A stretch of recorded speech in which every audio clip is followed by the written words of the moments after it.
Hi guys, this is Malitha and welcome back to a brand new episode of It's All About Money. In today's episode, we will talk about what an emergency fund is and how you can go ahead and start saving for one. So let's dive right in.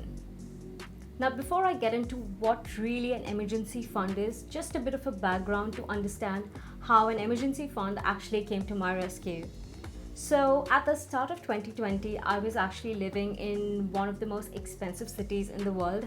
I was actually working and studying in London, and things were actually looking fairly good for me.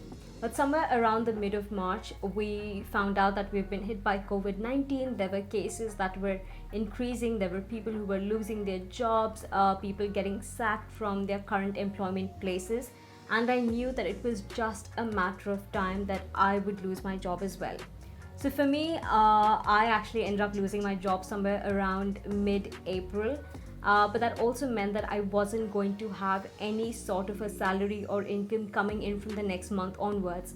But I did have my expenditures to kind of take care of, which was my rent, my food, my other utility bills as well, like my electricity, my council tax, my Wi-Fi, my phone bills. They weren't going anywhere.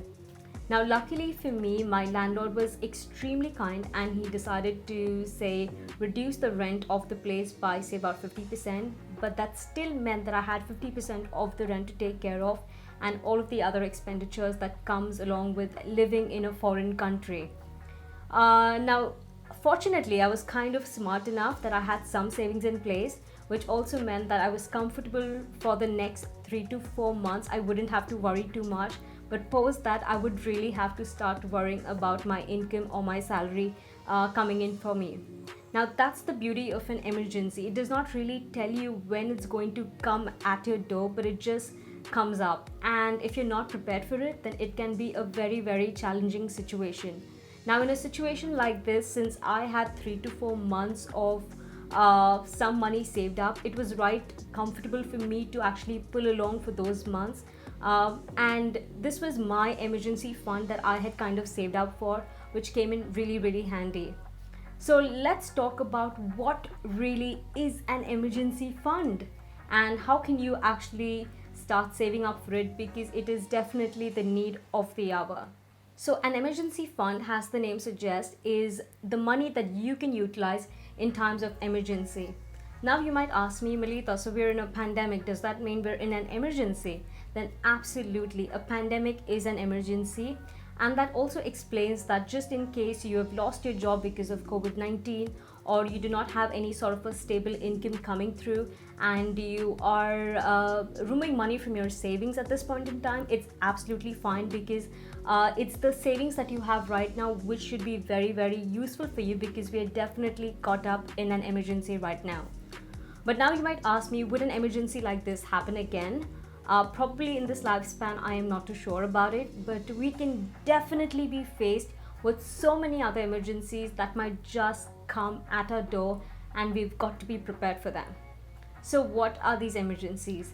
These emergencies could be when you unexpectedly lose your job, or just in case you're planning on shifting or moving careers, or just in case, say, a family member falls ill and you have to kind of take responsibility of the entire household, or even if you are physically or emotionally not keeping well and you need to take a couple of days off or a couple of weeks off, and you know that your salary is going to be impacted by that.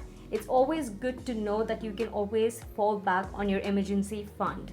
So now, what is the exact emergency fund amount?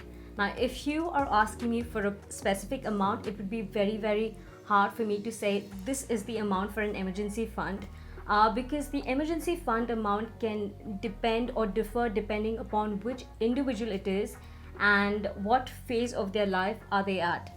Now, let's simplify this a bit further. So an emergency fund for someone who's single and does not have any responsibilities would be a lot different as compared to someone who's newly married, and his emergency fund would be a lot different as compared to someone who has a family or is looking after their say parents and so on. So depending upon what phase of your life you are in, you have to go ahead and start saving up for an emergency fund accordingly. So again, coming back to the question, what is an emergency fund? So your emergency fund is basically your living expenditure. It is your necessity category, expenditure that comes in month on month, whether you like it or not. It is that category into 6 to 9 months. Now, just in case you do not know what your necessity category is, then I have spoken about that in more detail in my 50-30-20 thumb rule, and I did mention about diversifying your income and having accountability of it. So 50% of your income actually goes towards your necessity category.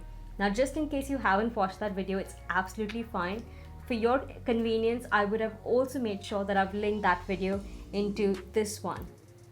Now, I would really suggest to go ahead and watch that video as well, for a very simple reason, because you would understand the various categories that we have, which is your necessity category, your wants category, and your savings and your investments category. And this would help you understand how you can actually save up for your emergency fund, keeping in mind the 50-30-20 thumb rule as well. So once again, link that video into this one. Now, coming back into your emergency fund. So it's your necessity category into 6 to 9 months. Now, we say 6 to 9 months because we keep the worst case scenario. Now, this would mean, what if you are shifting careers and you do not find the ideal job, say for about 7 to 8 months? You at least have that 9 months of a buffer period to ensure that you find something extremely good for yourself, a job that you're very comfortable into. And you can use the same thing with other examples as well, just in case a family member falls ill and you need to support your family for the next couple of months. You at least know you have a financial cushioning of at least 9 months to make sure that you've got your own back and you can take care of your family members too. So now let's go ahead and actually calculate what an emergency fund might actually look like. Now, just for this video, we would take the example of the single individual.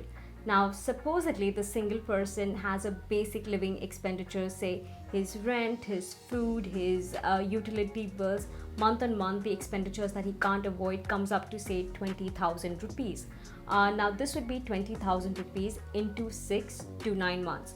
Now, for this example, once again, we would stick to the months of maybe 6 months. It's just easier to calculate. So it would be 20,000 into 6 months, which would be 1,20,000. Now, 1,20,000 is the emergency fund for the single individual. Now, this might not seem like a lot of money for someone who is newly married and has the responsibility of his wife, perhaps, or for someone who's got a family of kids or is looking after their parents as well. So that's exactly why I mentioned that an emergency fund amount would look very different to different individuals depending upon what phase of their life they are at. Now, if you wish to understand what's the emergency fund amount for your household, then it is extremely simple. Now, all you need to understand is what is the basic living expenditure for your house, and whatever the basic living expenditure is, you have to just multiply it by 6 to 9 months, keeping in mind the worst case scenario and what's the fund that you actually want to save up as your emergency fund. And now that you've understood what an emergency fund is, let's talk about how you can actually go ahead and start saving up for one. Now, just for the sake of this video, let's take the example of the single person. Now that the single person knows that his emergency fund amount is, say, 1,20,000 rupees, he can go ahead and start saving for that. So all he's got to do is he's got to put some percentage of his income towards his emergency fund. Now, I did mention this in the 50-30-20 thumb rule as well, saying that 20% of your income should go towards your savings and your investments. So when we are talking about an emergency fund is definitely within that category. So ideally 20% of your income should go towards this category. Now, once again, hypothetically speaking, if the person who is saving up for his emergency fund, if he starts putting in, say, 10,000 rupees every month towards his emergency fund, in a span of 12 months time, that's close to a year, he would have had his emergency fund in place. And now that he's got his emergency fund in place, which is the most important thing, he can start looking into other forms of savings and investments. Now, since this is an emergency fund, it is also very, very important to note that this money can be liquidated or withdrawn at any point in time. So it's a very, very good idea to actually have your emergency fund in your savings account, or you can quite literally have a separate savings account for your emergency fund to ensure that this amount is untouched unless it's, of course, an emergency. You can also have like a fixed deposit for it. So you have a fixed deposit for 6 months, 9 months, so, or even a year and more, but you can liquidate this money even if you lose some percentage of interest. That does not matter, as compared to obviously having your emergency fund amount into other investments where you cannot withdraw the money for say 3 years, 5 years, and so on. So just make sure that your emergency fund amount should be money that you can liquidate or withdraw at any point in time. Now, the odd thing about an emergency is the fact that it never really tells you when it's coming at your door. It just comes and you've got to be prepared for it. But the only smart way out of here is to make sure that you are planning way ahead of time and you're being extremely savvy into where are you really allocating your money towards. If the year 2020 has taught us anything, it's that life can be very, very unpredictable. There could be challenges and obstacles that might come your way and you would be completely thrown off. But it is a very smart option, and possibly the only option, is to plan ahead of time and make sure that you've got your financial savings in place to ensure that you've got your own back and that you can take care of your family members in times of utmost importance as well. Now, if you have found this video helpful, please do not forget to go ahead and give this video a thumbs up. Do not forget to go ahead and subscribe to my YouTube channel for more of this fun, fabulous financial content.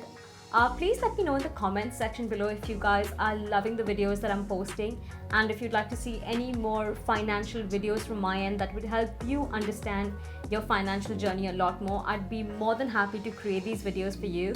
But for now, it's time to say goodbye from this one. This is Malitha signing off, but I will be back next Monday with yet another fabulous episode. Till then, stay safe and God bless.